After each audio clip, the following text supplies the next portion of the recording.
Hello everyone, welcome back to the channel. तो आज के इस वीडियो में हम काव्यकांड के फोर्थ चैप्टर छपय जो कि नामादास के द्वारा रचित है, इस चैप्टर की कंप्लीट ऑब्जेक्टिव क्वेश्चंस, इसके कंप्लीट सारांश को और साथ ही साथ इसके सब्जेक्टिव क्वेश्चंस यानी कि शॉर्ट क्वेश्चंस और इसके साथ ही साथ जो क्वेश्चंस आपके एग्जाम में 4 मार्क्स का पूछा जाता है, जहाँ पे आपको एक लाइन का आंसर स्पष्ट करना होता है, हम उन क्वेश्चंस को भी इस वीडियो में कवर करने वाले हैं। तो ये वीडियो कंप्लीट देखने के बाद इस चैप्टर से आपकी एग्जाम में कोई भी क्वेश्चन छूटने वाला नहीं है, तो स्टार्ट से इन तक वीडियो को जरूर देखना।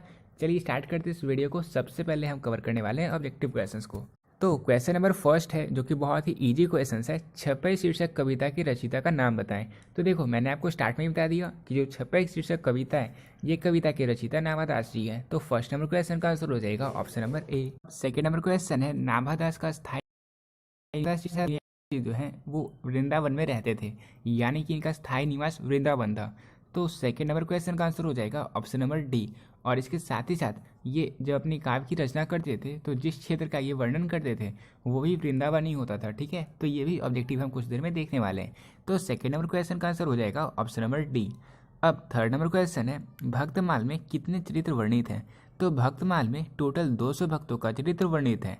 तो थर्ड नंबर क्वेश्चन का आंसर हो जाएगा ऑप्शन नंबर डी।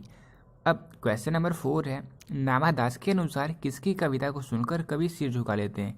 तो नामादास ने जो जिनका वर्णन किया है, इन्होंने कबीर का और सूर का यानी कि सूरदास का वर्णन किया है। तो सूरदास की जब हम छपई को देखेंगे तो वहाँ पे हम देखेंगे कि नामादास जी कहते हैं कि ऐसा कौन सा कवि होगा जो सूर की कविता को सुनकर अपना सर ना झुका ले। ठीक है, तो इसलिए क्वेश्चन नंबर 4 का आंसर हो जाएगा ऑप्शन नंबर डी, यानी कि नाभादास के अनुसार सूरदास की कविता को सुनकर ऐसा कौन सा कवि होगा जो अपना सर ना झुका ले। ठीक है, अब 5 नंबर क्वेश्चन है, नाभादास का काव्य रचना क्षेत्र था।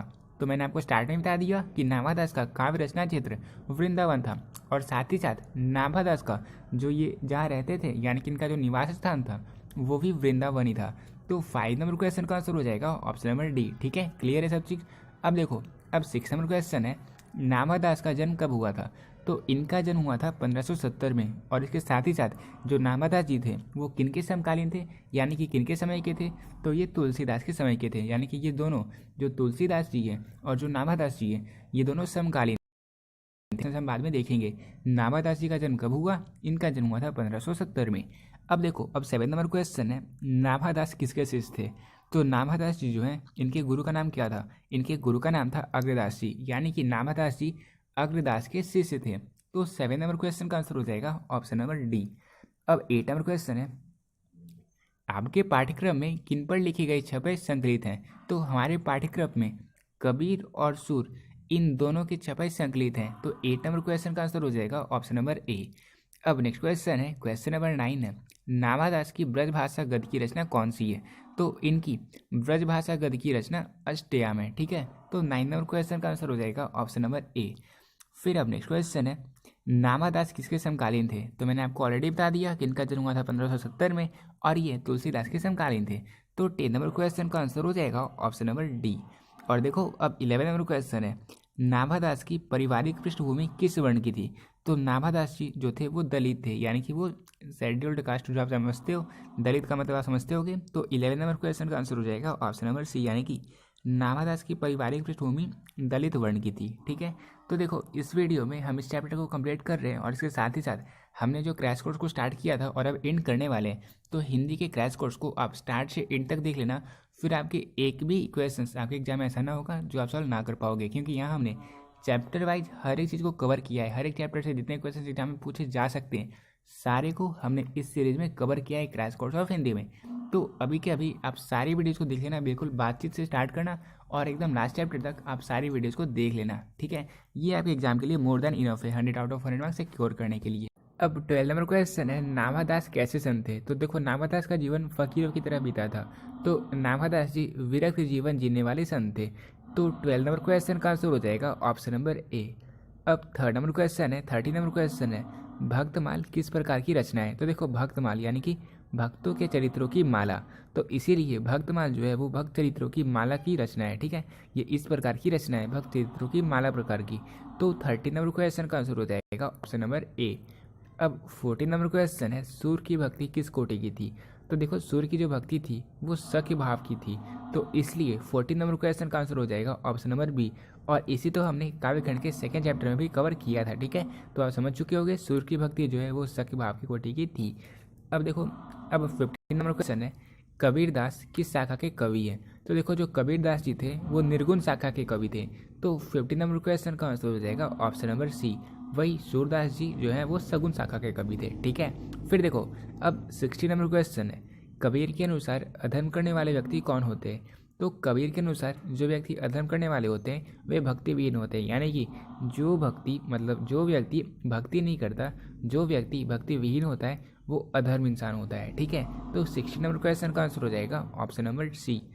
अब देखो, अब 70 नंबर क्वेश्चन है, नाभादास ने सूरदास को किस क्षेत्र में अद्भुत कहा है। तो नाभादास जी ने यहाँ जो सूरदास का उन्होंने वर्णन किया है, तो यहाँ पे उन्होंने सूरदास जी को तुकधारी क्षेत्र में अद्भुत कहा है, अविश्वसनीय कहा है, अद्वितीय कहा है। तो 70 नंबर क्वेश्चन का आंसर हो जाएगा ऑप्शन नंबर बी। अब 80 नंबर क्वेश्चन है, नाभादास जी समाज के विद्वान है।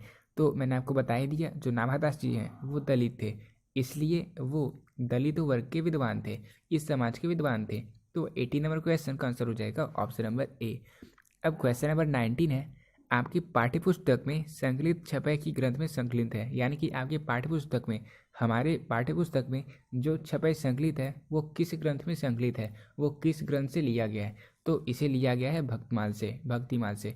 तो क्वेश्चन नंबर 19 का आंसर हो जाएगा ऑप्शन नंबर बी, ठीक है। फिर अब 20 नंबर क्वेश्चन है, नाभादास ने भक्तों के परिचय में किस शैली का परिचय दिया है। तो नाभादास ने भक्तों के परिचय में समाज शैली का परिचय दिया है, यानी कि 20 नंबर क्वेश्चन का आंसर हो जाएगा ऑप्शन नंबर बी। तो इस चैप्टर से जितने सारे ऑब्जेक्टिव क्वेश्चंस बन सकते थे, हमने उन सारे क्वेश्चंस को यहाँ पे कवर किया है, जो कि प्रीवियस ईयर के साथ साथ फ्यूचर ईयर भी यहाँ पे इंक्लूडेड है, यानी कि आगे आने वाले सालों में भी क्वेश्चंस पूछे जा सकते हैं।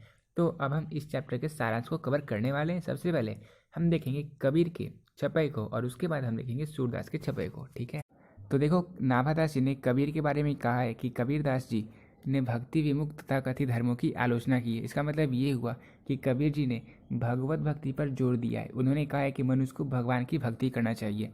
उन्होंने योग, यज्ञ, व्रत, दान और भजन के मत का बार बार प्रतिपादन करते हुए वास्तविक धर्म को स्पष्ट किया है। और साथ ही साथ उन्होंने कहा था कि जो व्यक्ति भगवत भक्ति नहीं करके योग, यज्ञ, व्रत, दान और भजन करते हैं तो ये सारे व्यर्थ हैं, अगर वो भगवत भक्ति पे लीन नहीं है तो।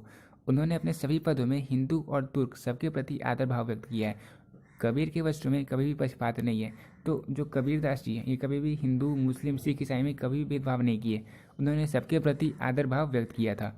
और कबीर के वचनों में कभी भी पक्षपात नहीं है, यानी कि वो मुंह देखकर बात नहीं करते। इसका मतलब ये हुआ कि वे कभी भी पक्षपातपूर्ण बातें नहीं करते, बल्कि जो उन्हें सही लगता है वो वही बातें करते हैं।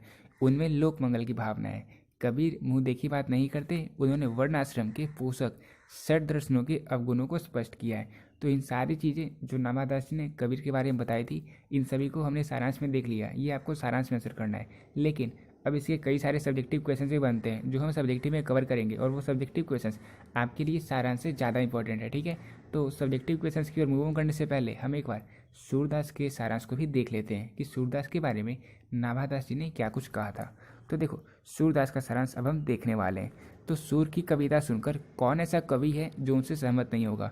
यहाँ पे जो नाभादास जी हैं वो कहते हैं कि सूरदास इतने जो महान कवि थे, उनकी कविता को सुनकर ऐसा कौन सा कवि होगा जो उनसे सहमत नहीं होगा और उनकी बातें सुनकर अपना सर झुका न ले। सूर की कविता में श्री कृष्ण की लीला का वर्णन है। तो ये तो हम सभी को पता है कि जो सूरदास जी थे वो श्री कृष्ण की भक्ति करते थे, तो उनकी हर एक कविता में श्री कृष्ण की लीला का वर्णन है। उनके जन्म से लेकर स्वर्ग धाम तक की लीलाओं का मुक्त गुणगान उन्होंने किया है। किन्होंने किया है? सूरदास जी ने। किनका वर्णन किया है? श्री कृष्ण का।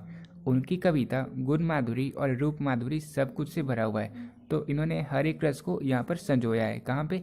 अपनी कविताओं में, जहाँ पे उन्होंने श्री कृष्ण की लीला का वर्णन किया है। सूर्य की दृष्टि दिव्य थी, वही दिव्यता उनकी कविताओं में भी प्रतिबिंबित है। तो जैसा कि हम सभी को पता है कि सूरदास जी जो थे वो आँख से अंधे थे, लेकिन उन्होंने अपनी दिव्य दृष्टि से जिस लीला का वर्णन किया वो बिल्कुल सजीव मान पड़ता है, यानी कि उन्होंने बिल्कुल अच्छे से श्री कृष्ण की सारी लीला का वर्णन किया था। वही दिव्यता उनकी कविताओं में भी प्रतिबिंबित होता है। गोप गोपियों के संवाद में अद्भुत प्रीति का निर्वाह दिखाई पड़ता है। शिल्प की इस दृष्टि से युक्ति, वैचित्र्य, वर्ण वैचित्र्य और अनुप्रासों की अनुपम छटा सर्वत्र दिखाई पड़ती है। तो सूरदास जी के काव्य में ये सारी चीज़ें अच्छे से दिखाई पड़ती है और एकदम सजीव चित्रण प्रतिबिंब हो उठता है। यानी कि सूरदास की कविता अगर आप पढ़ोगे तो वहाँ पे उन्होंने श्री कृष्ण की लीला का वर्णन किया है। बिल्कुल उनके जन्म से लेकर स्वर्गधाम से तक की सारी लीलाओं का उन्होंने अपनी कविता में वर्णन किया है श्री कृष्ण जी का, ठीक है। और इनके साथ ही साथ उनकी जितने भी काव्य हैं उन सभी काव्य में बिल्कुल वैचित्र, वन वैचित्र और अनुप्रासों की अनुपम छटा दिखाई देती है, ठीक है। तो देखो ये इनके सारांश रहे। अब इनके सारांश से बहुत सारे क्वेश्चंस बनते हैं और उन सारे क्वेश्चंस आपके एग्जाम में कई सारे क्वेश्चंस पूछे गए ऑलरेडी। तो अब हम सब्जेक्टिव क्वेश्चंस को कवर करने वाले हैं जो कि आपके लिए बहुत ज़्यादा इंपॉर्टेंट है। तो क्वेश्चन नंबर फर्स्ट है, नाभादास ने छपे में कबीर की किन विशेषताओं का उल्लेख किया है, उनकी क्रम से सूची बनाइए। तो अब हम ये देखने वाले हैं कि नाभादास जी ने छपे में कबीर की जिन जिन विशेषताओं का वर्णन किया था उन सारी विशेषताओं को अब हम देखने वाले हैं, ठीक है। तो स्टार्ट करते हैं। सबसे पहली विशेषता तो ये थी कि कबीर ने कभी भी हिंदू और मुसलमान इन दोनों के प्रति कभी भी भेदभाव की दृष्टि नहीं रखी थी। कबीर ने हिंदू मुसलमान दोनों को प्रमाण तथा सिद्धांत की बातें सुनाई थी। फिर दूसरी विशेषता ये है कि कबीर ने केवल भगवत भक्ति को ही श्रेष्ठ माना है। भगवत भक्ति के अतिरिक्त जितने धर्म हैं उन सबको कबीर ने अधर्म कहा है। तो ये तो हमने सारांश में भी देखा था, तो आपको इजीली पता चल चुका होगा। फिर अब थर्ड पॉइंट है, वे जाति पाति एवं वर्ण आश्रम का खंडन करते थे। तो जैसा कि मैंने आपको बताया था कि कभी भी हिंदू मुस्लिम सिख ईसाई पर कभी भी भेदभाव नहीं करते थे, इसलिए ये जाति पाति एवं वर्ण आश्रम का खंडन करते थे। फिर अब फोर्थ विशेषता है कि सच्चे हृदय से सप्रेम भजन के बिना तप योग दान व्रत सभी को कबीर ने तुच्छ बताया है। तो ये मैंने इनके सारांश में सबसे पहले बताया था कि इन्होंने कहा था कि भगवत भक्ति जो है वो श्रेष्ठ है, यानी कि भगवान की भक्ति सबसे श्रेष्ठ है।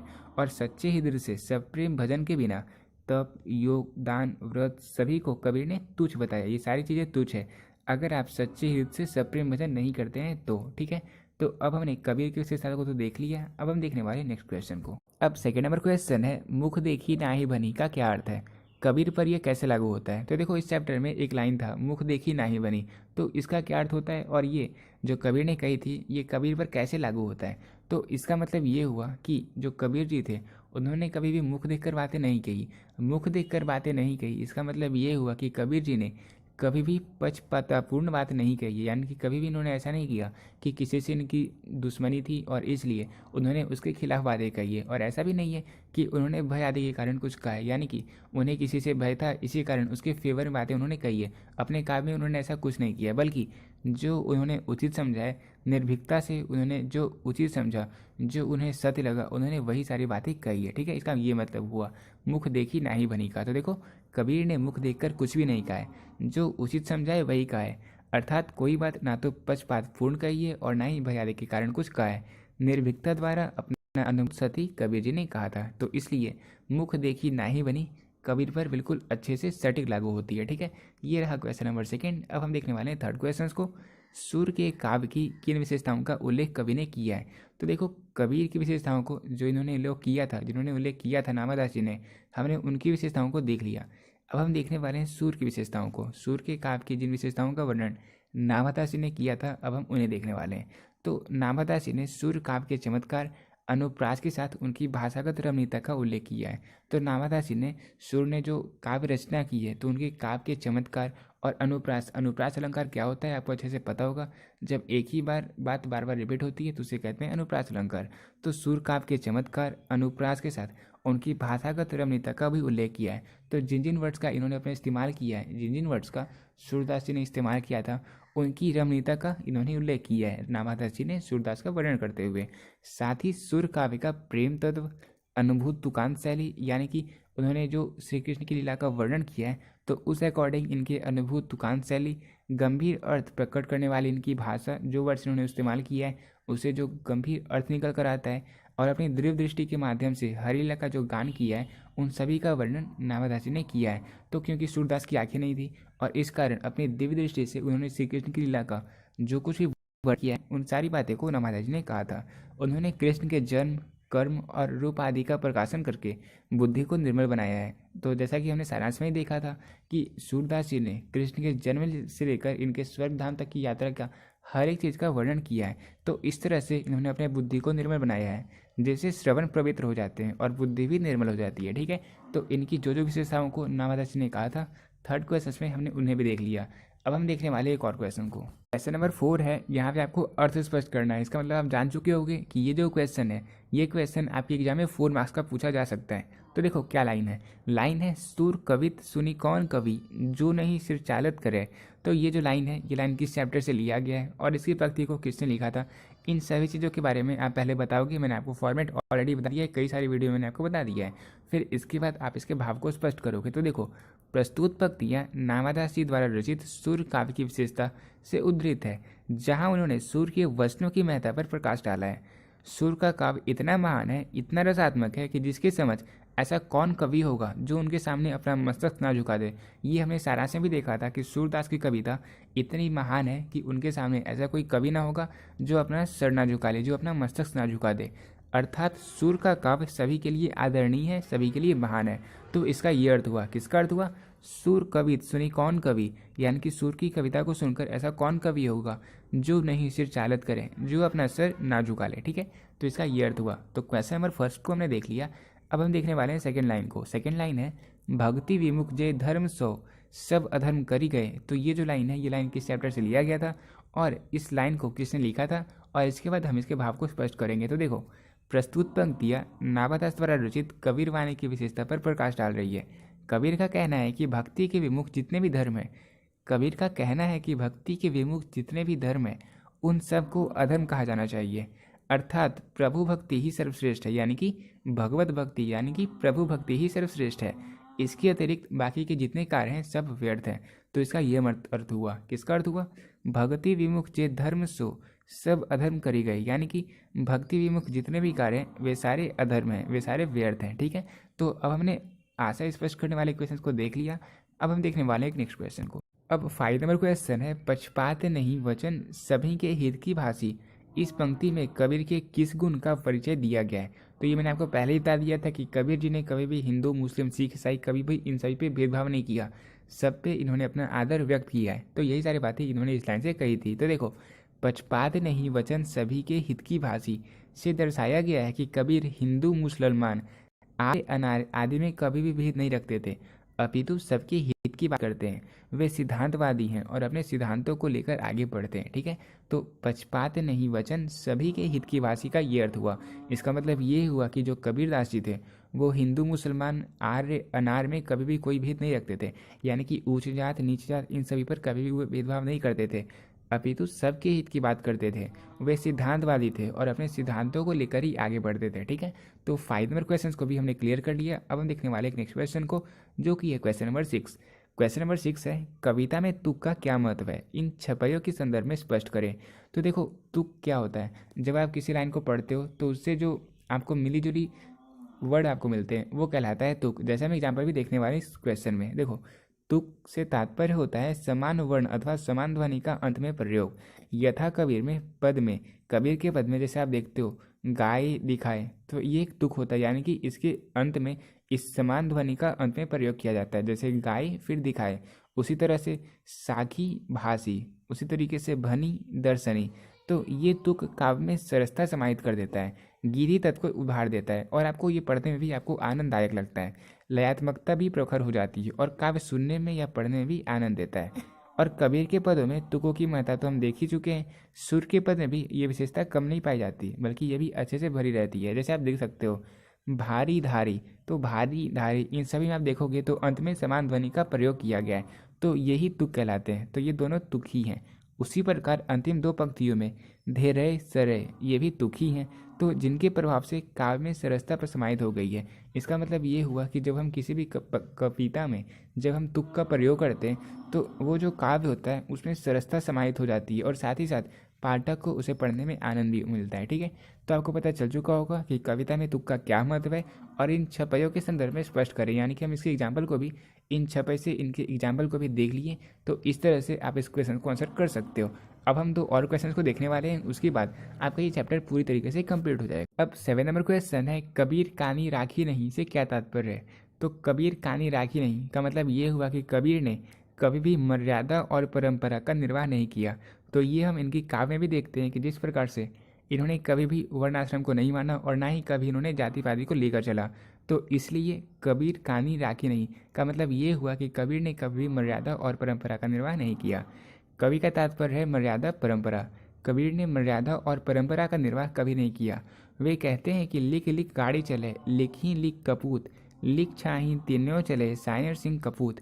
ना उसने वर्णाश्रम को माना और ना ही जाति पाति को माना और ना ही उसने दर्शन को स्वीकार किया। वह तो कहता है, तू कहता है कागज लेखी, हाँ कहता हूँ आँखन देखी। यानी कि तुम कहते हो कागज से जो लिखा हुआ है उसे देखो, लेकिन मैं कहता हूँ जो तुम आँख से देखते हो उसे मानो। ठीक है, तो ये हो गया क्वेश्चन नंबर 7। अब क्वेश्चन नंबर 8 है और ये क्वेश्चन हमने बहुत बार देख लिया और ये लास्ट क्वेश्चन है। कबीर ने भक्ति को कितना महत्व दिया है? तो वैसे तो जो कबीर जी थे वो निर्गुण संत थे, पर फिर भी उन्होंने भक्ति और प्रेम का अच्छे से वर्णन किया है। वे भक्ति और प्रेम के पुजारी थे। यद्यपि कबीर निर्गुण संत थे पर भक्ति और प्रेम के पुजारी थे। उसने भक्ति को सबसे ऊपर माना है। वो कहते हैं जो व्यक्ति भक्ति विमुख है, यानी कि जो व्यक्ति भक्ति नहीं करता, वो व्यक्ति सारा धर्म अधर्म ही है, यानी कि उसका सारा जो जीवन है वो अधर्म ही है। भक्ति विमुख व्यक्ति धर्म का आचरण कर ही नहीं सकता। उसकी मान्यता है संसार के अनेक साधन हैं, योग हैं, व्रत हैं, दान हैं, सभी भक्ति के बिना तुच्छ ही हैं। यानी कि जितने भी व्रत होते हैं, ये जितने भी संसार के साधन होते हैं, अगर आप भक्ति विमुख हैं तो ये सारे साधन आपके लिए व्यर्थ हैं, ये सारे तुच्छ हैं, व्यर्थ हैं। सबसे ऊपर और सबसे सुलभ भक्ति ही है, वही महत्वपूर्ण है और भक्ति के द्वारा ही आप ईश्वर की प्राप्ति कर सकते हैं। ईश्वर प्राप्ति का सबसे सुलभ साधन क्या है? तो वो है भक्ति। तो ये सारी बातें कबीर ने अपनी इस पद में बताई थी, अपनी इस रचना में, काव्य में बताई थी। ठीक है, तो अब हमने इस चैप्टर के कंप्लीट क्वेश्चन को कवर कर लिया है। मिलते हैं अपनी नेक्स्ट वीडियो में एक नए चैप्टर के साथ।